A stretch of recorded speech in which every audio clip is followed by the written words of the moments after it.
बिस्मिल्लाहिर्रहमानिर्रहीम, अस्सलामुअलैकुम। BBC 11 headlines news studio से मैं हूं सबा मुनीर।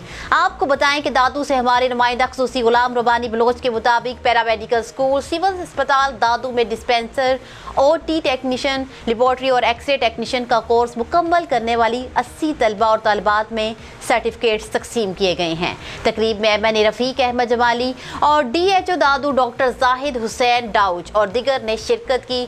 तकरीब में MN रफ़ीक अहमद जमाली ने कोर्स मुकम्मल करने वाली तलबा और तालबात में सर्टिफिकेट तकसीम किए और तकरीब में कहा है कि जिन तलबा ने ये कोर्स मुकम्मल किया है वो अपने मुल्क और कौम की खिदमत करेंगे। इस मौका पर समाजी रहनुमा आसिफ जमाली, खलील जमाली, अदनार नूर सोलंगी, सरवान शेख, जहीर अब्बास कहरोड, तबस्सुम अतेरो, मंसूर भट्टी, राजा रफ़ीक महवर समेत दिगर ने शिरकत की। न्यूज़ स्टूडियो से फिल वक्त इतना ही। मज़ीद तफसीलात और अपडेट्स के लिए देखते रहिए BBC 11 हेडलाइंस न्यूज़।